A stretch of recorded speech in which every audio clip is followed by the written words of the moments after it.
Namaste. We welcome you all to the continuing series Evenings with Sraddhalu.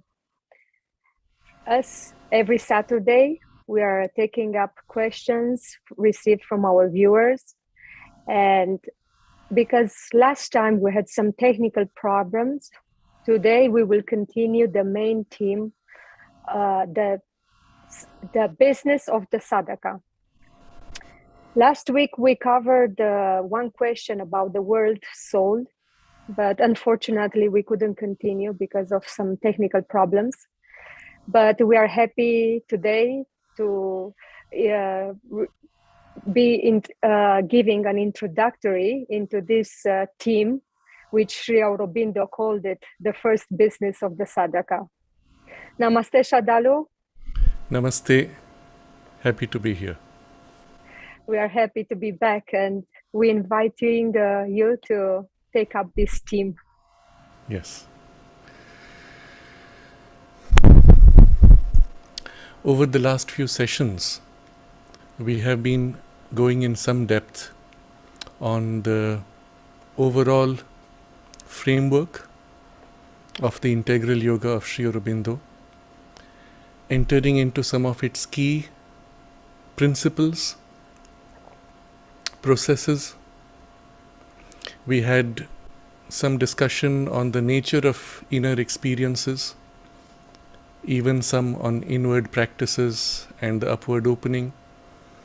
We made a clear distinction between the ascetic path and the affirmative way, which is the way of the integral yoga, and how it changes everything. It changes your concept of the divine, therefore your relationship with the divine, and therefore the way of practice by which you approach the divine and by which you meet the world. Everything changes fundamentally, and so fundamentally that it is literally the opposite of the ascetic path. For those of you who have not seen these sessions, do please go back beginning from somewhere around number 82 onwards, where we have been going through this, because all this culminates in what we are presently going to discuss. The direct method was another key point that we discussed, the method by which the integral yoga is to be practiced. The essential principle by which all techniques and methods operate is what we have discussed as the direct method, which is what we take directly in the practice of the integral yoga. We discussed also the nature of the sunlit path, because this is a path that has been carved out, not only in the integral yoga. Generally, there is a sunlit path in every way, but in the integral yoga, which is a new path that has been carved out, there is the sunlit path, which is by alignment with the divine presence and the psychic being within us. And then we came to the 7 steps. This is the framework of the integral yoga. The first of these steps is like a foundation, a purification which leads to a liberation, however partial, but which consists of the triple path woven together but enlarged to make them ready for the larger goal of the integral yoga as a yoga of self-perfection and a yoga of transformation, of a supramental transformation. So the first step was that base, and then the next 6 steps are the 6 perfections which are aimed at in the integral yoga of Sri Aurobindo, which we covered in a kind of a summary in the session before last. The last time we had taken up a question on the world soul, and my goal was to link from that question into the discussion that we will have now. So the point of link we will discuss as we come to that point later on today.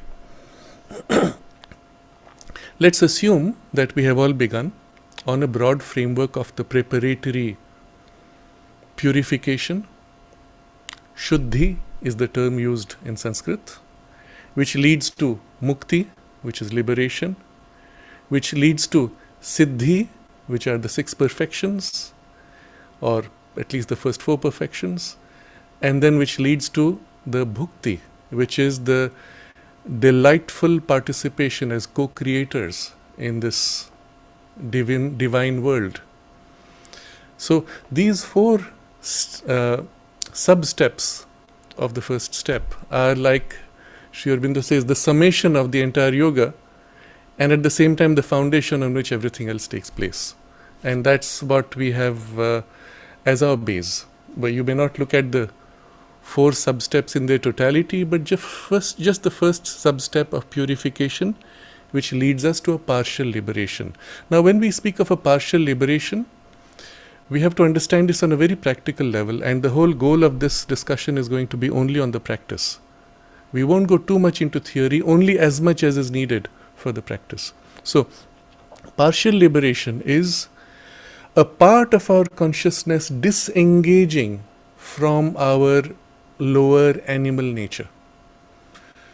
Because the fact is, from the point we are born, we are largely living as automatons, programmed by nature's habits and instincts, with a little bit of a sparkling of awareness that is like a gem at the top, which glimmers momentarily at times, giving us the illusion of freedom, when in fact even our free choices are pre-programmed by our habitual nature. So, a partial liberation is disengaging from this habitual nature, and what Sri Aurobindo uses the term lower nature, because it is bound in the habit of a completely ignorant and somnambulistic consciousness, half asleep. Awakening partially, we become aware of our own deeper and higher aspiration, or a greater sense of freedom by which we can turn around on these life instincts and choose more freely. Choose to stand back from, for example, an instinctive movement or a desire and say, do I want this or not? Choose to not only stand back, but then turn around on that habit pattern and modify the habit pattern until you create a new habit pattern which is more refined, more conscious, more awake, more supportive of an evolutionary rise. Or stand back from our thoughts, bring them into some direction, at least first a cohesion and then a direction which is supportive of our deeper or higher aspirations. Now, all of this brings us to a point where we can actually look at our whole life and say, what is the primary direction I want to set for my life? And I'm using here terms very carefully. Direction does not mean you have a fixed form of a goal. You have a direction which is progressive, that you want to grow, you want to awaken to your higher possibilities, you want to become conscious of your deeper and higher powers of consciousness and manifest, express in life something more true, more noble, more beautiful. And all of these would be a general sense of direction, which every day you take small steps, little nudges, in every activity perhaps little nudges pointing. So the whole movement of the integral yoga, Sri Aurobindo describes, is a vast multifaceted turning of your whole being.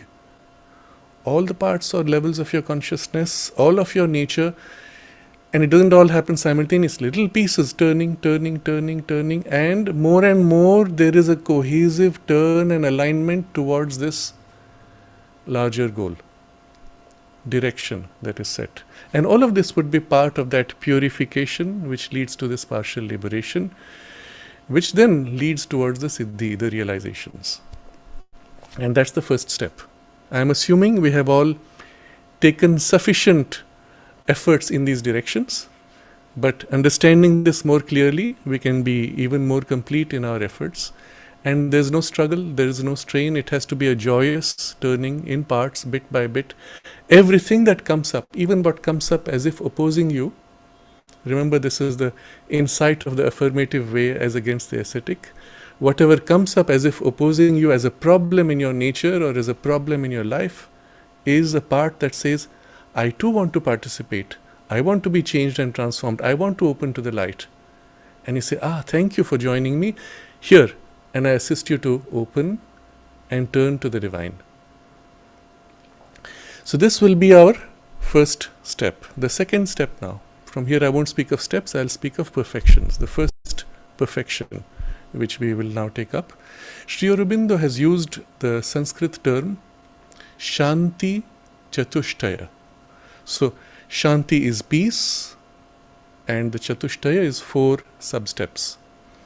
And the terms in Sanskrit are Samata, first step is equality, second sub-step, first sub-step is equality, second sub-step is Shanti, peace, then Sukham, which is happiness, Hasyam, laughter.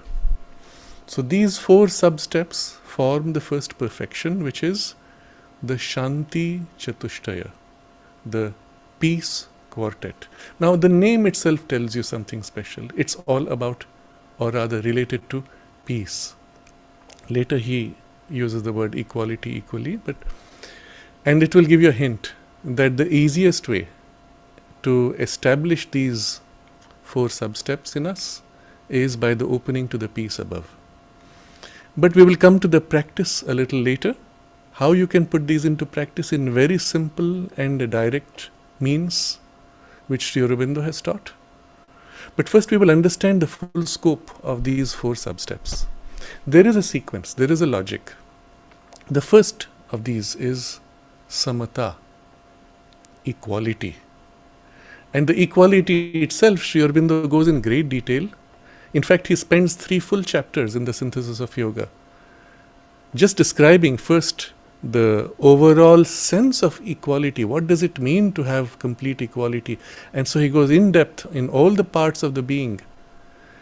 And then what are the methods by which we would approach it? And he discusses all the normal processes by which people tend to approach equality, which include enduring sufferings even, or indifference, which is like a numbing out, or a submission, which is like a helplessness. And all of these could lead to a kind of a pretense of equality, but would not be the true equality that is sought. And yet these would be natural starting points for us, but as long as we rely on these methods, we will not get to the true equality. When we get to the true equality, we will see these methods are actually distortions of a deeper truth. And so we'll come to that shortly, how we get to it. But first to explain that these 3 methods are actually the negative aspect of equality. They only help you to gain some kind of a partial freedom from a first instinctive reaction to a situation. But the true equality would be a positive, affirmative state. And so the positive side of equality is also triple, and it represents an equality of delight, equality of enjoyment, and a joy of unity with all things. And these are, again, there are Sanskrit words which I don't go into. Those of you who are keen to understand the Sanskrit terms, go ahead, please read in depth. But for the purpose of practice, I'm going to avoid too much of the jargon, because that tends to confuse us in our flow of the understanding. So there's a negative aspect which is really becoming free of instinctive reactions, and a positive aspect which is turning back upon life with a joy, with a delight, and participating from the poise of equality, equal to circumstances. This would be the overall sense of equality. This will lead to Shanti, which is peace, then Sukham, which is happiness, and then Hasyam, which is laughter. We'll come to those later. But I want to now dwell on this, all 3, of the 3 negative aspects of equality as well as the positive aspects. And we will look at these in a little greater depth and understand what is the first business of a sadhaka. So this attempt to reach equality, why is that important? Because as long as you are driven by the instinctive reactions, there is no chance for a higher truth to work itself out in you. So there is a necessary phase of disengaging from the false reactions, which are part of our programming, and even programming which has dimensions which are not merely biological and social, but even cosmic. There are habits in a cosmic evolution. To be free of all these which are false values, or distortions of higher truths. And as we become free, we take a first step to approach the nature of the self. And how did the self meet the universe? Because everything in the universe is itself. It meets each thing, each object, each situation entirely with the same interest, with the same full interest. So when the divine turns to a grain of sand, it pours all of its love, all of its force, all of its consciousness and delight in forming the grain of sand and playing with the grain of sand. If it turns to an entire galaxy, and a galaxy, remember, is some 2 trillion suns, each of which has a dozen planets, each of which has billions of living beings. Physical or subtle, doesn't matter. An entire gigantic galaxy that takes light some hundreds or thousands of years to span from one end to the other. This gigantic thing, the divine meets with the same intensity, the full pouring of his love and power and consciousness and enjoyment of delight, equal to the grain of sand. Galaxy, grain of sand, equally. That's the nature of the divine equality. Not only playing with the fullness of the force, but also of the delight. But also underlying, seeing the continuity, all is the same one self. It is the one self as grain of sand. It is the one self as the entire cosmos. As each individual, each one of us, you and I, and the divine pours fully, equally. Now, in the first disengagement from our habitual nature and tendencies, we have taken a step to something of this, which is the truth behind. And from an individual poise with a limited capacity, obviously we can't have the same full experience, not yet, maybe eventually, but something of that can begin to manifest, that we turn to each object, each person, each thing, each situation, and meet equally as we are with the totality of our consciousness, or at least equality. Things go wrong, things go right, different response perhaps, but equal. Not be agitated, not be reactive, not be disturbed. I give an example here which I will perhaps use a few times as we go along. You watch a child playing a video game. And it doesn't matter what kind of game it is. A game is not a game unless there are challenges. If it's just following a routine path, it's not a game anymore. A game offers a problem. You overcome the problem. There's a breakthrough. There's a struggle before you have a breakthrough. And sometimes it's a long struggle. It's a difficult struggle. But you see the delight in the child's play when the struggle is more intense. I have to break through this problem. This is so weird. How did I miss this? What can I do? The full intensity of concentration, and the greater the challenge, the greater the joy in overcoming. Something of this character now should be our participation in the universe, isn't it? So we look at these first three methods by which we are going to approach this negative aspect of equality in order to gain the positive benefits also. So endurance, what happens?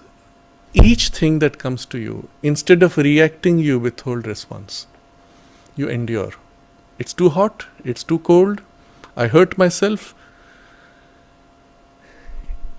You fall and hurt yourself if you injure yourself. What's the first thing you do? You make a big noise.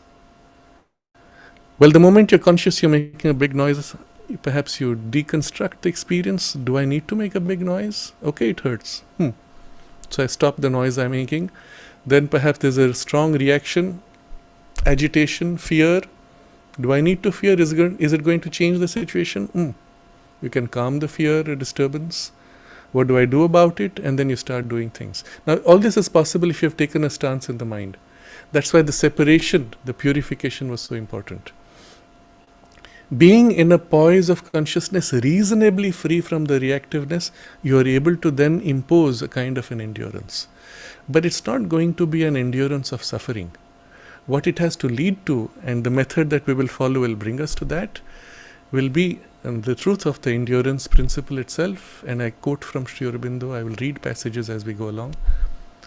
Calm and powerful, spontaneous possession of the universal energy, and capable of determining easily and happily all its reactions in the oneness and the Ananda.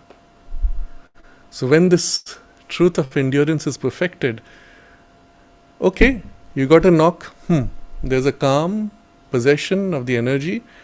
The energy is strong enough that it can face whatever impact comes. Okay, we deal with it. Move on. So the endurance does not have a negative connotation. It has a positive aspect as the consciousness opens out. Similarly, indifference. Indifference is how we deal with repeated failures. First you have an excitement, you're attracted. Then there's a reaction of failure and you're repelled. And going back and forth between attraction and repulsion, you become numb. And then you say, now it doesn't bother me. But it's not equality. You're indifferent. You've numbed yourself. And a lot of people with age tend to numb themselves to things, and it prevents you from enjoying. And later age, they look at a child and enjoy the child's enjoyment with things. Oh, I wish I could be like a child and appreciate. Why can't I? Because I have numbed myself. So the numbing of indifference is not our way. What happens is, the word in Sanskrit for indifference is udasina. Ut asina. Ut is lifted upward. Asina, seated. So being established in a higher poise of consciousness, that what happens does not bother you. So the indifference is not a good word, unfortunately. It's not udasina, but it's the closest translation. But Sri Aurobindo's explanation for what happens when you reach the true sense of the higher liberated indifference, he says, high-seated, impartial acceptance of life, strong to transform all experience into the greater values of the equal spirit.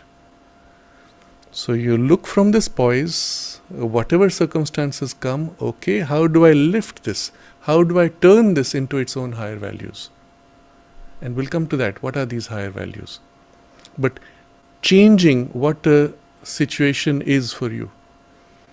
Instead of saying good and bad, you look at progress. Out of this, what is the principle of progress? What is the step of growth that I can draw? And when you think in terms of progress, there is no good and bad. All is there to assist in your awakening and in your progress. And you begin to think differently. Even the worst cataclysmic event, out of this, what's the maximum growth that we can bring about for myself, or maybe for those around me, as a group, as a collective, as a family? But think in terms of forward movement. And you'll find that this poise of the truth of indifference is something quite positive when we take it in this way. And the third term, which was submission, you have that in a lot of the ascetic religions, where you submit to the will of God in a resigned way, or submit to the circumstances, to the suffering, to the karma, to the whatever it is that you feel yourself overwhelmed by, bound in, and so you give up effectively. Sri Aurobindo has some pretty strong comments about these. He says a passive tamasic indifference is one of the most destructive things in any attempt of yoga. But equally, passive submission can lead to a lot of negative hopelessness. The truth of submission, when in this liberated or higher stance of consciousness, is the full surrender of one's personal being to the divine, and through that attaining to the all-possessing Ananda. This sense of surrender is the truth behind submission, but it can only be done if you are entering in relation to the divine in the world situation. And so all three methods, which in the normal way we begin with, are raised to their higher truth when this principle of the divine comes back into the picture. And all this I'm explaining to get to the logic of the actual form of the practice. So stay with me, not to worry too much about how do we practice it. And then Sri Aurobindo says that these three ways, they coincide in spite of their separate starting points. And what is the benefit? First, that the normal reaction of the mind to the touch of circumstances is restrained, inhibited. First benefit. The second benefit is the separation of the self or spirit from the outward action of nature. So a part of your consciousness is forced to stand back from this nature formed layers of consciousness and reactions and so on. So a part stands back and begins to be more free, which then can approach a deeper truth. On the other side now is the positive benefits of or positive approach of equality itself, and we'll look at the triple aspect of this also. You see, when we have any experience, Sri Aurobindo explains that we tend to put false values to an experience, arbitrary values, and even contrary values. There are three kinds of distortion. We won't go into detail on these, but you see how you look at a flower, the false value is, how much did it cost? No. The true value would be, what's the love with which it's being offered to you? You have put an arbitrary value, and generally false. Or somebody comes and says something, and you look at it in terms of what's my benefit, what's their benefit, and maybe it's a completely different thing. Or any event that happens, you say, this is bad, this is good. Now this, for those of you who have ever dabbled in astrology, is one of the biggest errors made in any of these predictive sciences. Generally, the people practicing these will say, this is good, that is bad, this combination is good, that combination is bad. No, that's not true. Every combination has a flip side and a positive side. And so the good-bad value system itself has to go, and then when you can bring an equality, you're free of the good-bad value system, then he says you can catch the rasa, an underlying delight. And I come back to the example of the child playing the video game. The child will lose his life. Okay, he's doing something very difficult, he falls and dies. He fights, gets killed. He shoots, gets shot, dies, and restarts again. And typically, to make the game simpler, they give you 3 lives. I died once, I continue. I died twice, I continue. I died third time, I restart the game. But die, live, they are just different ways of looking at it. I'm playing a game. That's the deeper truth. So the rasa, or the underlying delight, even a delight of a negative situation, or even a delight of disaster, and the facing of that is something which we should be able to touch, and you can only reach the delight when you have equality. As long as you give false values, you can never touch the delight. Now that you can touch the delight with equality, you are opening yourself to the full ananda, which then you will be able to participate in. So this becomes the first of the positive aspects, and mostly it is in the mind that this rasa, the drawing of the delight, essential delight, takes place. But there are the life energies which are also participating, and there is a term used in Sanskrit, bhoga. Now none of these have equivalents in English, so I have to use the Sanskrit term, but with translation. Bhoga is an enjoyment, but literally the term is the same as eating. So it's taking in, as if filling a hunger, and the idea behind it is it's the drawing of an enjoyment that nourishes. So in every experience there is the underlying rasa, the juice, and then there is the bhoga, which is the enjoyment, the partaking, the drinking of the juice. So to be able to perceive the rasa, and then to be able to drink and enjoy what is behind. Unless you get to the first equality and the rasa behind, you cannot participate in the bhoga. And the enjoyment, of course, is taken in the vital energy. The life force is what takes in and enjoys. But equally it gives and enjoys. So it's not just a eating in that sense of a little piece taking from everything else. It is the bhoga, which can be a two-way sharing of the eating, the juice, the taking in of nourishment, which essentially is a nourishment for the soul's growth. By that enjoyment, you grow.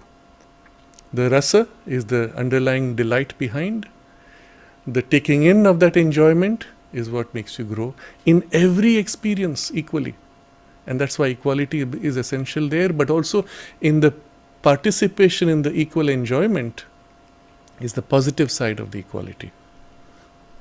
And the third form of this is the joy that is felt, the ananda. Now he uses the word ananda, but it is the ananda, remember, is a delight which is undivided, not bound in duality. So in a consciousness that sees unity and engages with all things as facets of a unity, you have the experience of this joy of unity in and with everything. That's how Sri Aurobindo describes it. And so you have there the experience of the ananda. Because in a sense, everything and everyone is yourself in a different form.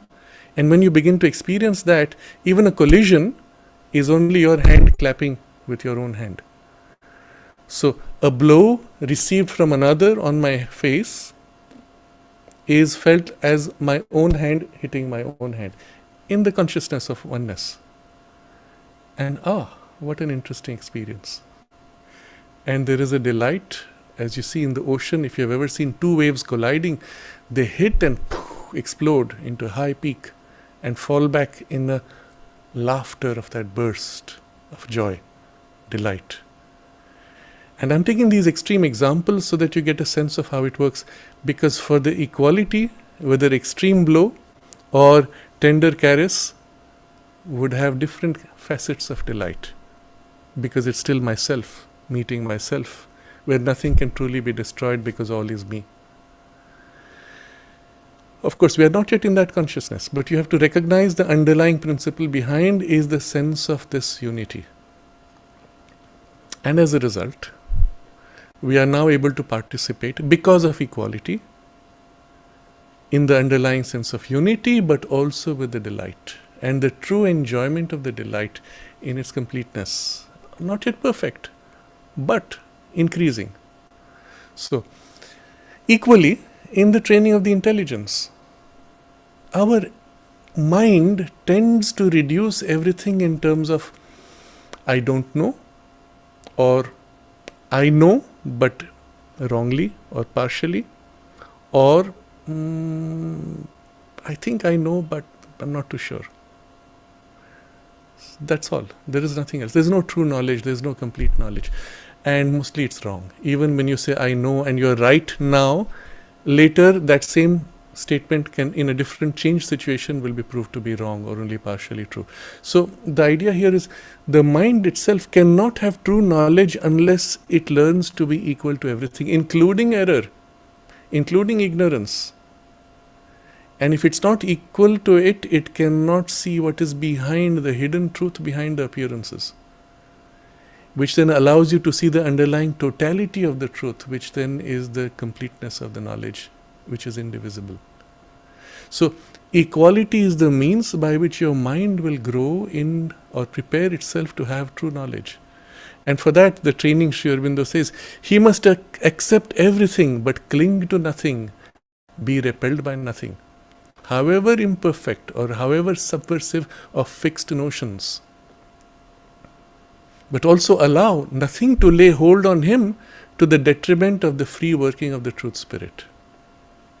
And the result, he says, this equality of the intelligence is an essential condition for rising to the higher supramental and spiritual knowledge. You see how important equality becomes. And the base for that equality will be the perception of oneness and the peace, which will be the foundation in which spontaneously it will happen. But I am anticipating. We find equally that in the emotions, in the will to action, we will be looking at things differently. For the will, for example, we look at all forces, all actions, all efforts. Let's say the conflict between two groups. Each group represents a partial truth and therefore can collide with another partial truth. And so, in this vision of an underlying oneness, we see the divine will working, and because the mirrors here are reflected, pieces reflecting, flashing briefly, momentarily true, and then as they lose the alignment, false again. And if you look at all of life, all of events, all of forces, all of conflicts, you see flashing lights, all attempting to reflect the one underlying divine will, which is always united, never in conflict with itself. But in order to be able to perceive this and align to it and become an instrument for it, you must first develop equality even in the will to action. You can see how important this is now. It's like the base on which everything else becomes possible. Even, he says, other things you may have experiences of, but they will not be stable unless you have equality. And I will read now from some of the quotations from Sri Aurobindo. And he explains this equality which he is speaking of here is not quiescence or indifference or withdrawal from experience, but superiority to present reactions of the mind and life, to present reactions of mind and life. It is the spiritual way of replying to life. So, life is speaking, you reply. Okay?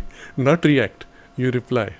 But the spiritual way of replying, without equality you cannot reply, you can only have reactions which are only bind you further in the confusion. So, it is the spiritual way of replying to life, or rather of embracing it and compelling it to become a perfect form of action of the self and spirit. So not only you reply, but rather, he says, you embrace.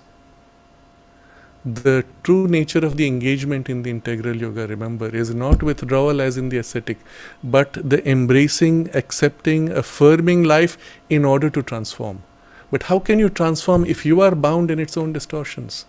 And therefore equality is the foundation on which you can embrace and compel it to become a perfect form of action of the self and spirit. Now comes something profound, he says, powerful. It is the first secret of the soul's mastery of existence. Wow, what a statement. Our souls are meant to master this universe, this reality, this existence. We are not meant to be vulnerable victims of circumstances. And if you really want to master your circumstances, master life, master the whole play of the cosmos, become in the video games the master of all challenges, including unseen challenges, unimaginable challenges, but to be master of circumstances, well, it is the first secret of the soul's mastery of existence. Yes, there are other secrets, but if you have this, the others become accessible. If you don't have this, the others will forever remain hidden. And therefore, this is the foundation, or the first of the perfections. And then he says, I reread this. It is the first secret of the soul's mastery of existence. When we have it in perfection, we are admitted to the very ground of the divine spiritual nature. It's your gateway. Once this is perfected, divine spiritual nature is there for you, is yours. Therefore, now comes the conclusion, which is also the first exhortation. Sri Aurobindo says, the first business of the sadhaka is to see whether he has the perfect equality. So that's our first business for all of us, to see whether you have the perfect equality. What does that mean and what do you do about it? Well, I read further. How far he has gone in this direction, or else where is the flaw? Because of course we have made steps, but we don't have the perfect equality. So where's the flaw? And to exercise steadily his will on his nature, or invite the will of the Purusha to get rid of the defect and its causes. All this is part of first business. I read the full sentence because it's so important. The first business of the sadhaka is to see whether he has the perfect equality, how far he has gone in this direction, or else where is the flaw, and to exercise steadily his will on his nature, or invite the will of the Purusha to get rid of the defect and its causes. All this is the first business. It's not just getting equality, it's about exercising, correcting, taking the steps to remove the flaws. And what are the means to remove the flaws of equality? Exercise your will. You just lost equality. Something happened which was an extreme provocation. I lost my cool. Take a deep breath, step back, disengage, take a poise, bring back the equality. In essence, equality is to remain unmoved centrally within. There may be external reactions. If something hits you hard, it stings, it hurts, the pain may last 20 minutes. That's a lack of equality in the physical consciousness. But in your emotional and mental consciousness, you are able to be unaffected, unmoved. And later infuse that equality into the body. And the body itself will develop a kind of a resilience, which is quite remarkable when you see people demonstrating that. Literally, there is this practice in some of the martial arts which is demonstrated where even a blow or a sword hitting will not injure, because in the body consciousness something has been modified. And it's not even a spiritual attainment, it's a vital attainment, but an equality infused through the vital consciousness into the physical body. It seems miraculous, but it's just the basic application of this equality in the physical, infused by mind but trained by, infused by the vital but trained by the mind, or guided by the mind. So you get equality in one part, from there it will spread into other parts. This is then the first business of the sadhaka.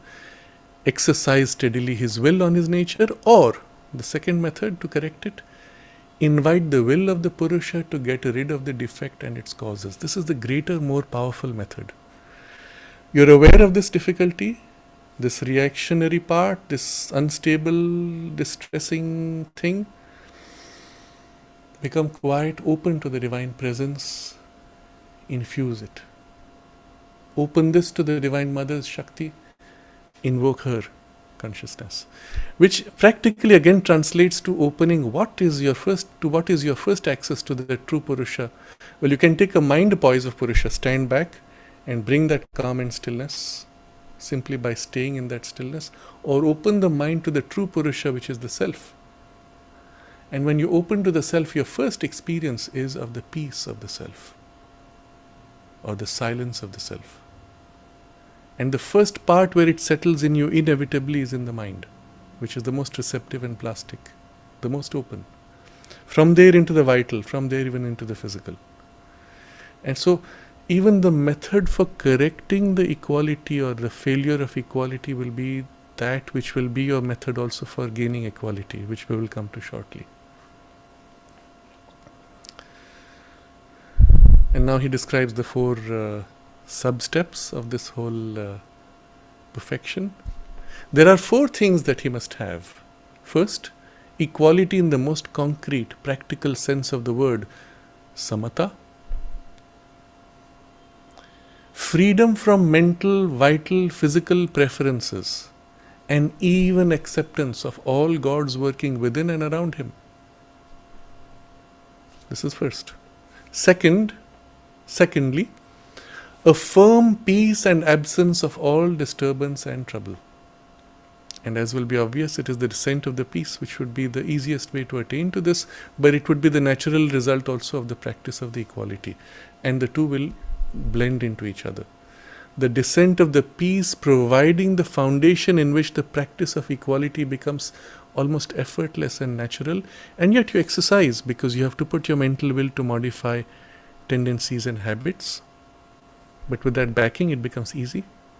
Equally, the equality developing, the peace gets a foundation which is more firm. Thirdly, a positive inner spiritual happiness and spiritual ease of the natural being which nothing can lessen. And this becomes the consequence of the peace. The moment you have the peace, you have this inner happiness and spiritual peace, a spiritual ease, which nothing can lessen. Now notice this description is also natural to the psychic presence. So an influence of the psychic awakening and coming to the front will tend to build this poise of Sukham also. But if the base of equality and peace are already there, this can easily fill and finds ready ground. Equally, if this is already there but unstable because of lack of peace and equality, then this allows you to attain to the equality and peace more easily.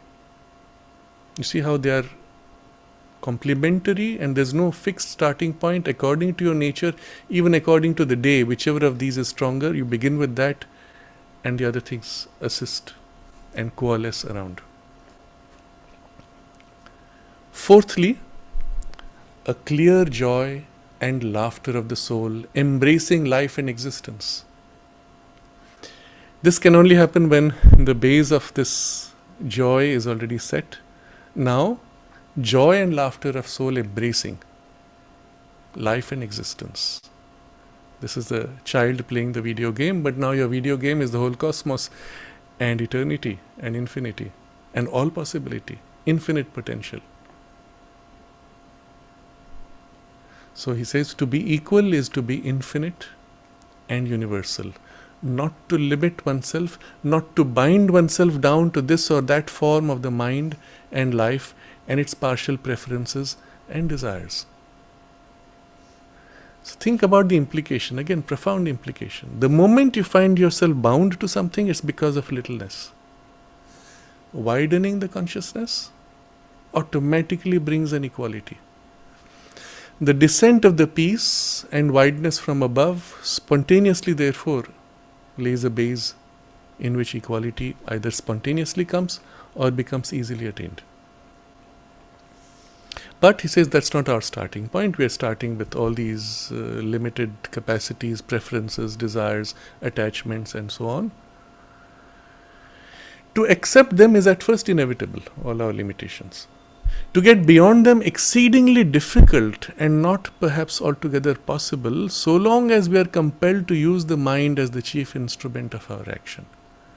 Now, this is one of those sentences where people read and misapply to say the yoga is difficult, because they only, you see, an untrained mind does not go all the way to the end of the sentence and put the ending in context with the beginning, because the mind is unable to hold the full length of the idea. So it stops with a piece and then sees the other piece and does not see they are related. So I reread, you see how it works. To accept them is at first inevitable. All your limitations you accept. To get beyond them, exceedingly difficult and not perhaps altogether possible. Exceedingly difficult, perhaps not even possible to get beyond your limitations. Wow, you see how difficult it is? But what you didn't catch is, so long as we are compelled to use the mind as the chief instrument of our action. You see, the ascetic way primarily is driven by the mental and vital will. If you take that as your primary means, to get beyond your limitations is exceedingly difficult and perhaps not altogether possible. But opening to the divine action, allowing a higher power to work in you, all this ceases to be true. Not only it's not exceedingly difficult, even it becomes relatively easy and altogether possible, because we are not relying on the mind as chief instrument. And this is the most important thing we are coming to in the practice of the integral yoga. So in the development of the equality and the peace itself, there will be two aspects. There will be the effort you make, but then there will be the opening to the higher action, which will finally achieve what your effort is attempting.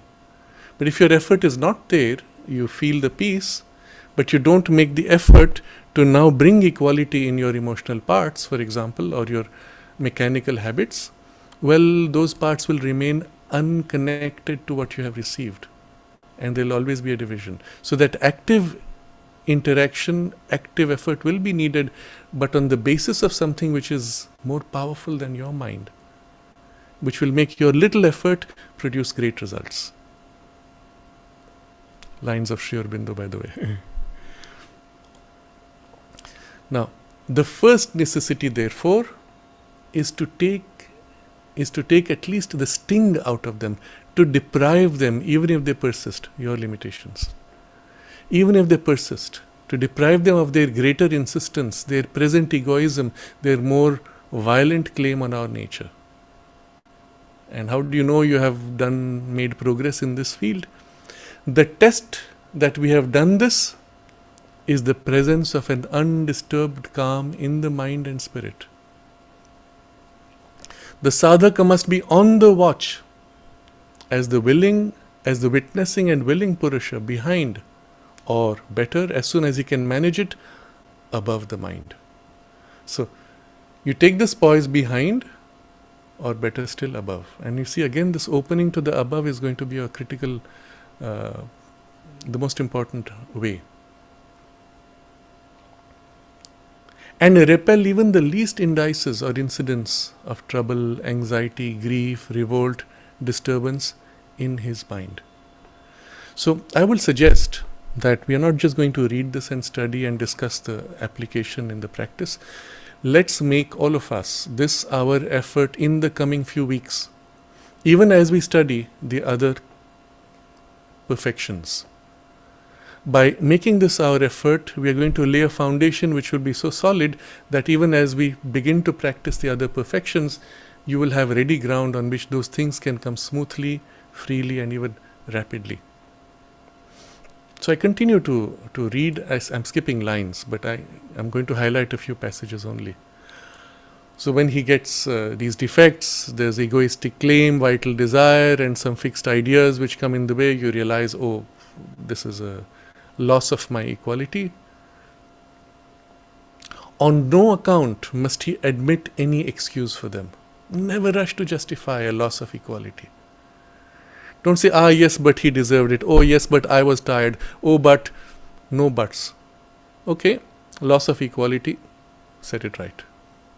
On no account must he admit any excuse for them, however natural, righteous in seeming, or plausible, or any inner or outer justification. We want perfect equality. Whatever the excuses, discard, make effort, set it right. Now, how are we going to do this? The method of the practice, the foundation on which this practice can become even possible. I'm going to read now another passage from Sri Aurobindo.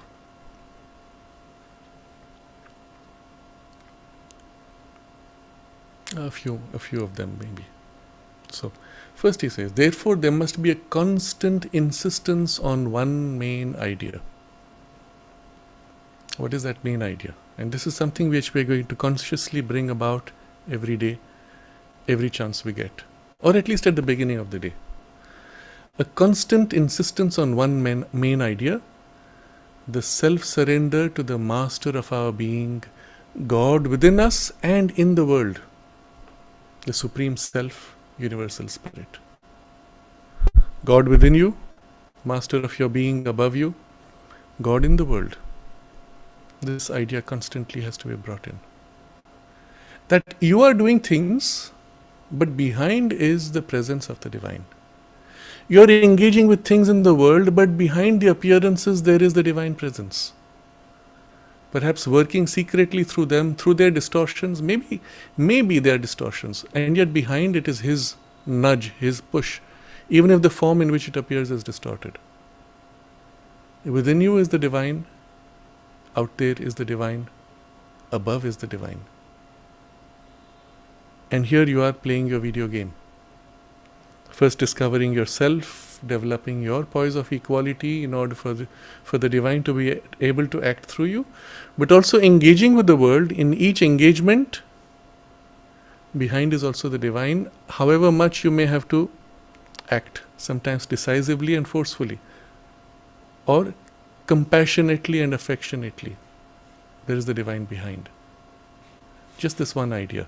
And the result is, the buddhi dwelling always in this master idea must discourage all its own lesser insistences and preferences, and teach the whole being that the ego, whether it puts forth its claim through the reason, the personal will, the heart, or the desired soul in the prana, has no just claim of any kind. The ego has no just claim of any kind. And all grief, revolt, impatience, trouble is a violence against the master of the being. It's an extraordinary extraordinarily powerful discipline that you accept your ego has zero claims. There are things happening which are beyond your knowledge and capacity. You still do your best. You have no claim over anything. This should have been like this. That should have been. Oh yes, maybe, perhaps. But this is how it is. Let me do what I have to do. So this complete self-surrender must be the chief mainstay of the sadhaka, because it is the only way by which the absolute calm and peace can come. To make it absolute, you have to thin out this ego claim. Whatever happens, behind there is a greater wisdom working. I have to do my part to the best of my capacity. And you see, automatically there's an equality that comes. Even when there's a great victory, you do not exult. You say, yes, there is a greater power which has worked and succeeded perhaps. Even if there's a great defeat, there's a greater power at work and it's going to overcome and do what's right eventually. But right now I have to do my best. You are not agitated by either positive or negative because of this great idea. And with this, the absolute calm and peace can come. And this rule of this practice of doing this rule persists so long as the mental buddhi is the chief instrument. But when the supramental light takes possession of mind and heart, then there can be no trouble, grief or disturbance. For that brings with it a spiritual nature of illumined strength, in which these things can have no place. And of course it opens you to the delight of the Ananda. So now, do not worry about the words supramental. The supramental is the culmination, the highest poise of the ascent in the oneness. But any step towards it is a greater power which begins to act already. The intuitive presence, or just the influence of the peace and silence of the self which is within you and above you, just that is already a great first step. So we are coming now closer to the nature of the practice. The opening above to that higher influence brings with it spontaneously this spiritual nature of illumined strength. And then you establish this calm, whatever happens. I am tempted to read because it will help to fix the scope of this idea, even if it takes a little time.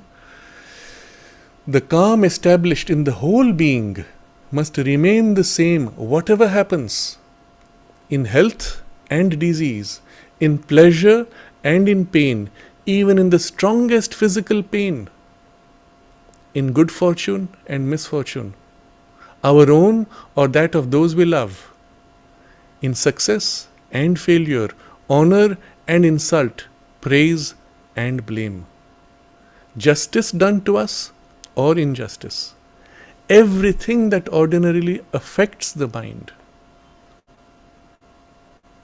That's the scope of the calm that has to be established. And how would we do that? If we see unity everywhere, if we recognize that all comes by the divine will, see God in all, in our enemies, or rather our opponents in the game of life. You see, enemies, now you translate, change that whole idea. Opponents in the game of life, as well as our friends, also friends in the game of life. In the powers that oppose and resist us, as well as the powers that favor and assist.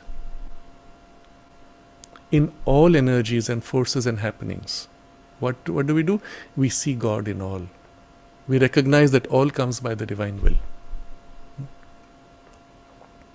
And if besides we can feel that all is undivided from ourself, all the world one with us, with our universal being, then this attitude becomes much easier to the heart and mind. So there are two stages of this. The first is the recognition, even first as idea, that there is a divine will operating through everything, including those who seem to oppose the divine will. This is the divine will working through them, indirectly perhaps. And all our opponents in the game of life, friends in game of life, forces for and against, and in all happenings, there is God in all that we see. And recognize that there is the working of the divine will even if fragmented. And then the second layer, second stage to that we can add, we feel that all is this undivided self. I am part of this whole, this all. All the world one with us within our universal being. And then it becomes very easy to see things in this way. And the equality is automatic almost when you begin to look at things like this, isn't it? So the actual practice of the equality does not need to go through all those stages of endurance, indifference, and then the what was the third effort was submission. You don't have to go through those. And yes, the training for that is extremely useful, and they're especially useful for the most exterior parts of our being. But the greatest means we will have is this perception of unity everywhere. Now it can take two forms. First, in a more objective form, you begin to perceive the Divine Mother in all things. And your heart opens in love, in gratitude, in closeness to her. Not to people, not to the forms before you, but to her who fills them. So even if you have to take a sword and fight the opponent in the game of life, it's still her in them, her in the sword, her in you, and the game is being played. So it can take this form of the Divine Mother in all things, and of course within you.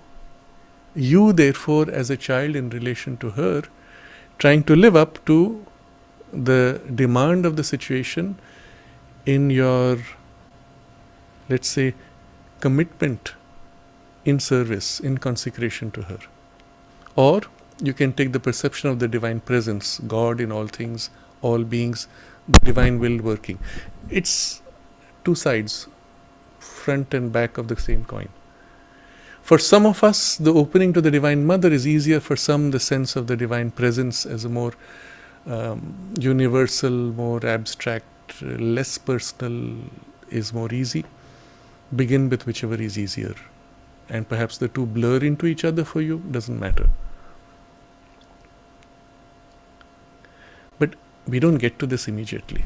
We make small steps. So, one method you will do, before you start your day, you sit quietly, center yourself in your aspiration. If you have the time, open to the presence above, invoke the peace to settle in you, to fill you as completely as possible. Remain immersed in the peace and in the wideness of the peace for as long as you like.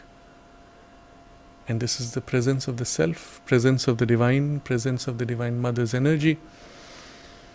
And then you turn to perceive that everywhere in the universe it is the same presence, the same peace, the same love of the Mother, holding everything equally. And from this poise now, a general sense of equality will be almost effortless. It won't be perfect, it won't be very stable, but don't worry about that. From this, now you look at the work you will do in the whole day. With that poise of equality, yes, all these things have to be done. And it is her energy, her wisdom in my head, in my mind, her energy within me, which will work. Even though I think that I'll be doing it, I'm conscious, I fix this idea. Behind circumstances, in spite of my failings, there will be a greater power of the divine will, a divine mother working through those circumstances. And irrespective of how much time it takes, what needs to be done will be done, with or without me. Just this awareness. And then you consecrate all your efforts. Divine Mother, help me.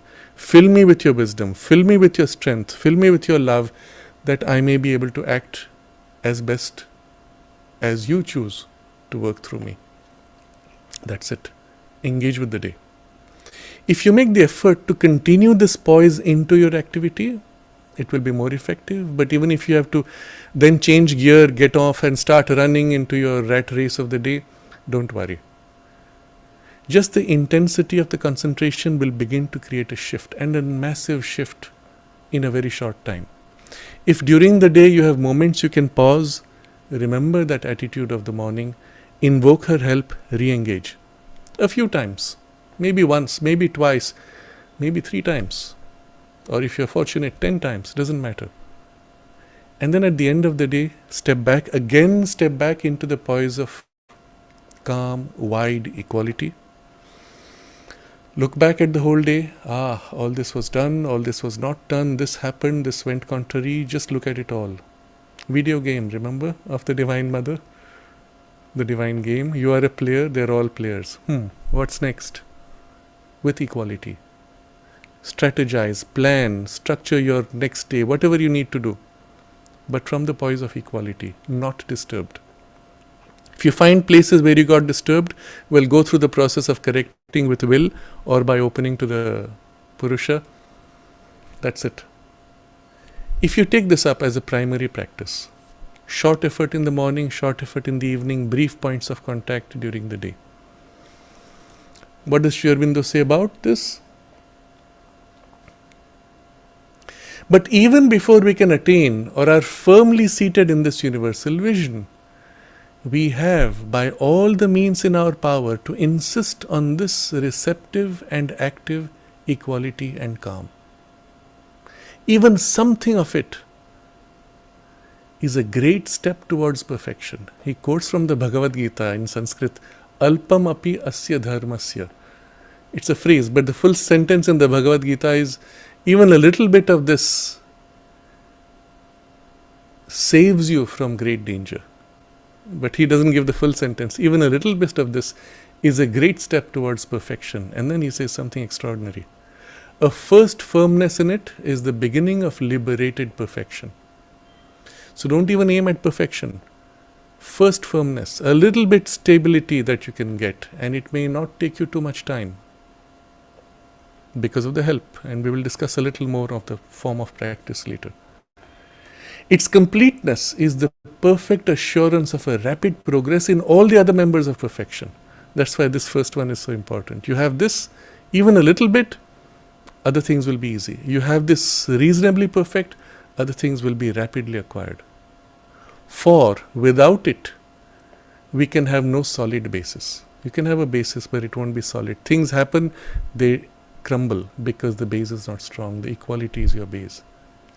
And by the pronounced lack of it, we shall be constantly falling back to the lower status of desire, ego, duality, ignorance.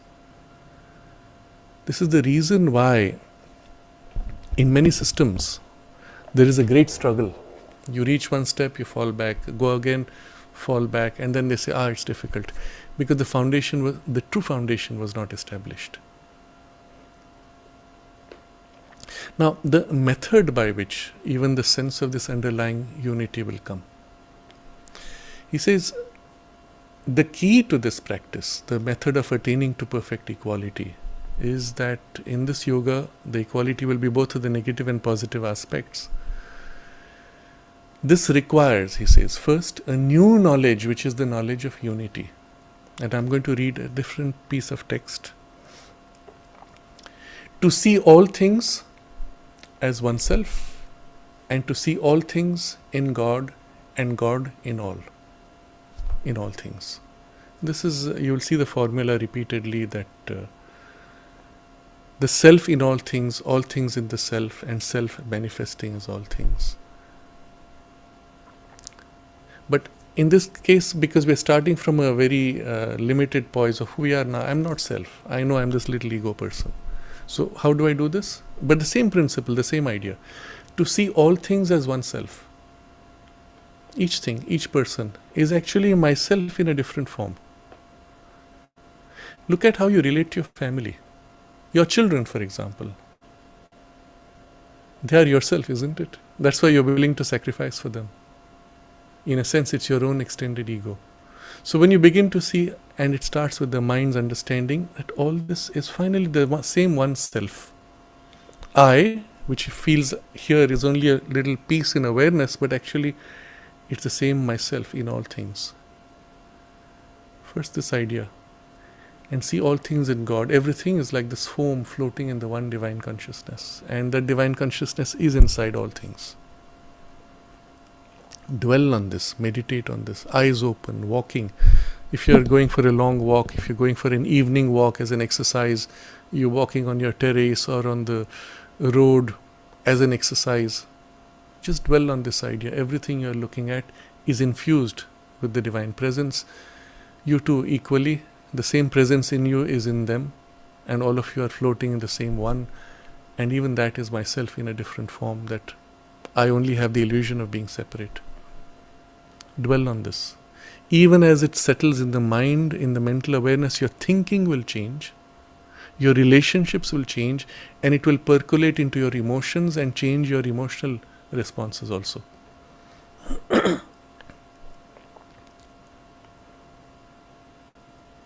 There is then a will of equal acceptance of all phenomena, all events, all happenings, all persons and forces as masks of the self. So now the equality becomes easier because all is masks of the self, movements of the one energy, results of the one power in action, ruled by the one divine wisdom.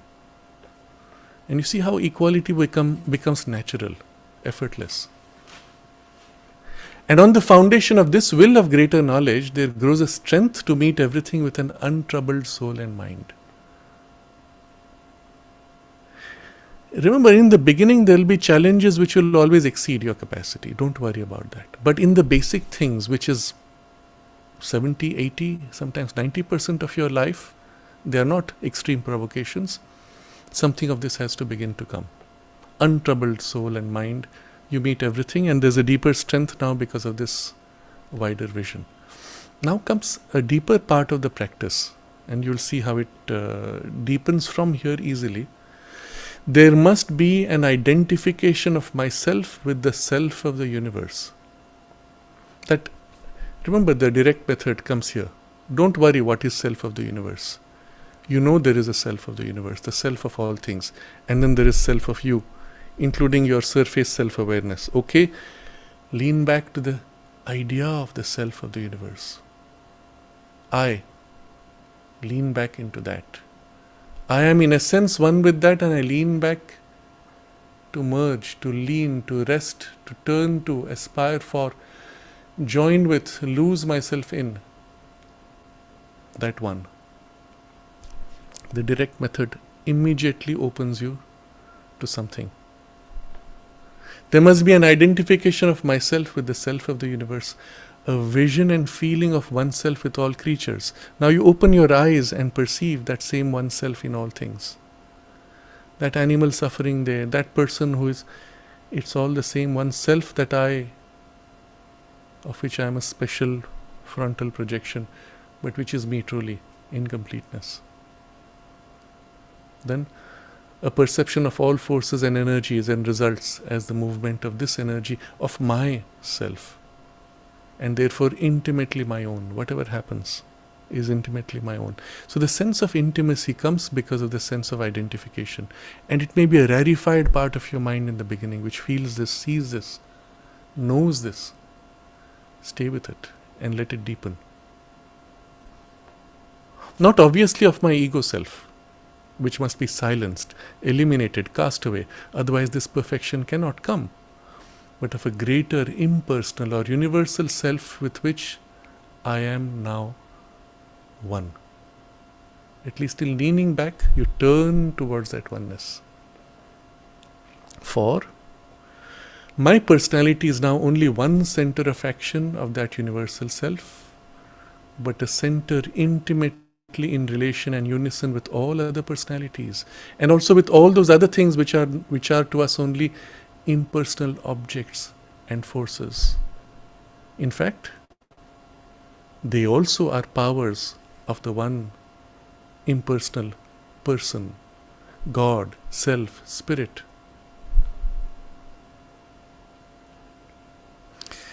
This was the passage, in fact, that I wanted to link with our discussion last time when we were discussing the world soul, and I spoke of how our liberation is not through several stages of larger and larger clusters, but directly in the oneness of the oneself.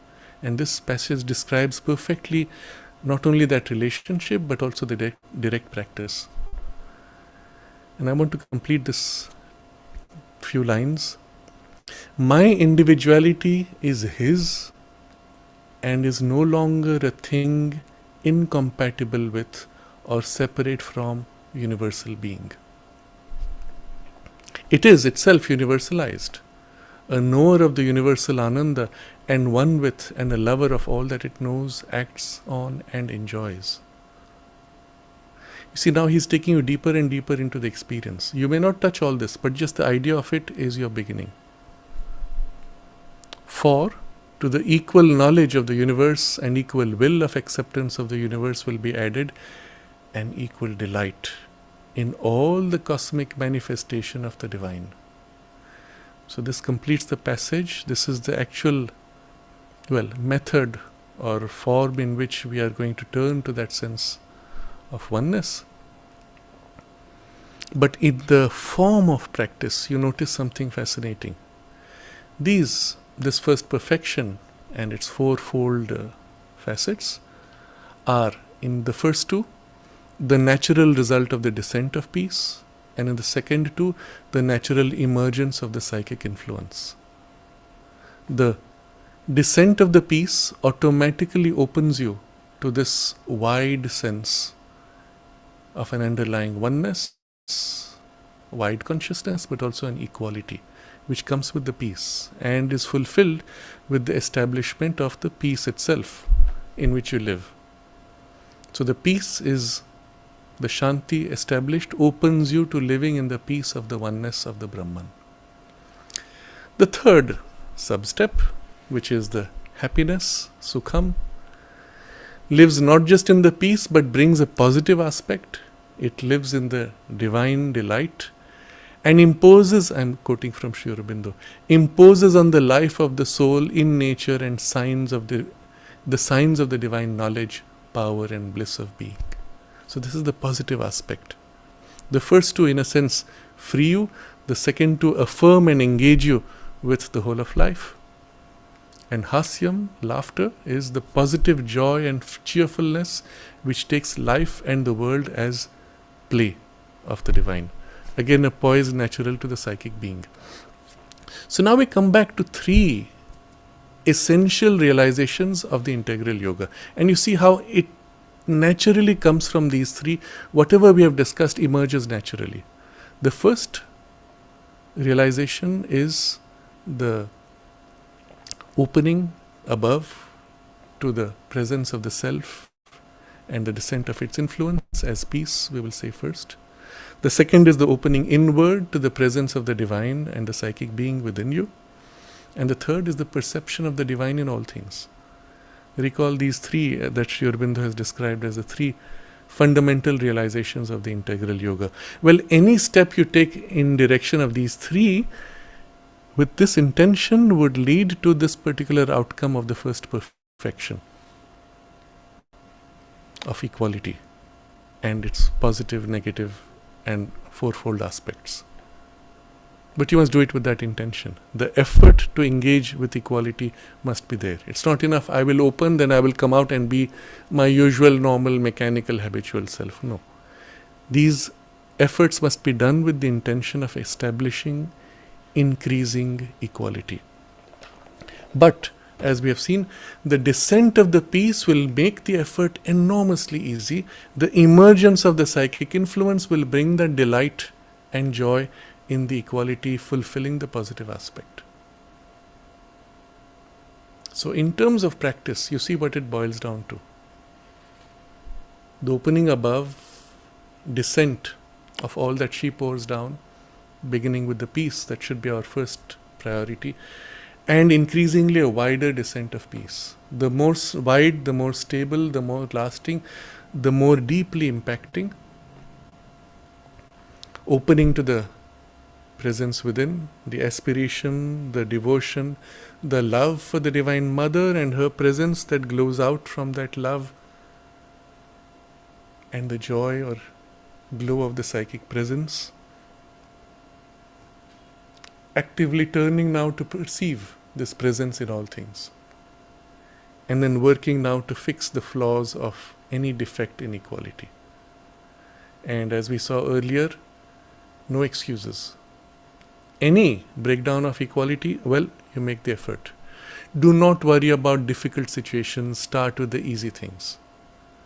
And even with the difficult ones, you'll make the correction, but you may fail more often. Don't worry about that.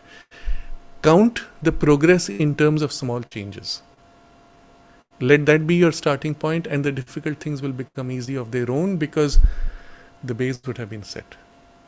You see, when your nature is all agitated, you can have sharp peaks. When your nature is largely stabilized in equality, the peaks automatically weaken. And you'll find what was difficult 2 months ago now becomes easy because you worked on the easy part. Now the difficult has reduced and become easy also. And in particular, because you're not relying on your will and effort, but on that which descends from above as peace, and the conscious opening and self-giving to the Divine Shakti, the Divine Mother, and her action in you. So each time we will look at these perfections, we will tend to come back to these basic practices. But now you see how these basic practices are directed to a certain purpose. Yes, you may do them without that purpose also. But if you work on this purpose to establish this peace, this equality as the foundation, everything else will become rapid and easy. Even if you didn't make that effort and just worked to establish the peace within you, the equality will come. But spending that extra effort would make it happen faster, especially in your more superficial parts, where the peace and influence of the higher force are unable to reach currently, precisely because those parts are too superficial and dull and not consciously open. So your effort is going to bridge that gap. But your effort, remember, does not rely on your strength. It's only a link through which her energy pours through, and your effort is the link point through which she achieves more than you could. You do not rely on your effort, but you make your effort relying on her force working through your effort. That's what brings the success. Otherwise, the task would be impossible. Think about these things. Review this discussion, if you like, a few times, if it helps you, and then begin to put into practice. Even a little bit, a tiny bit, as he says, is enough to make a huge difference. And let's all make this the conscious intention for the next few weeks at least, or for the rest of your life, to set this as the foundation for all the rest that will inevitably happen, knowing that your spiritual destiny is inevitable, set by the Divine Mother and the choice and aspiration of your soul. Nothing can prevent that because it is her choice and the choice of the self. Nothing can prevent it, but your participation can accelerate it enormously. To achieve in a single lifetime what would take thousands of lives, millions of years. But nothing can prevent it. Your participation can accelerate it. That's what we have to do now.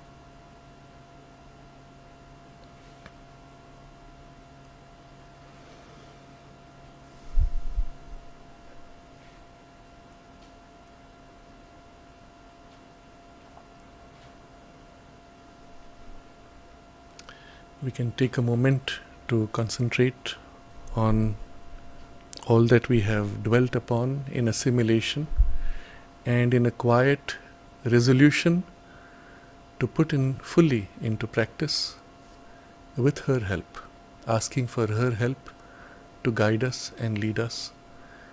And you have this rich, detailed, precise guidance from Sri Aurobindo and assurance that this will be fulfilled, showing you the easiest way in which to realize this perfection of the integral yoga.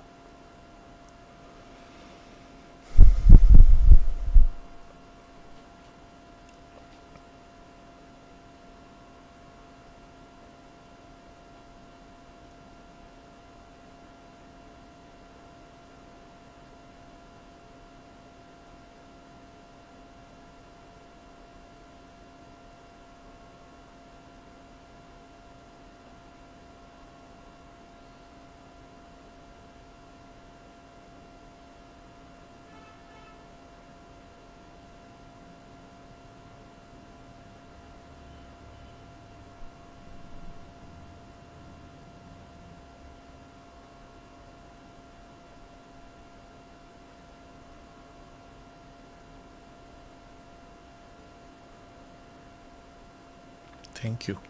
Namaste. Thank you very much.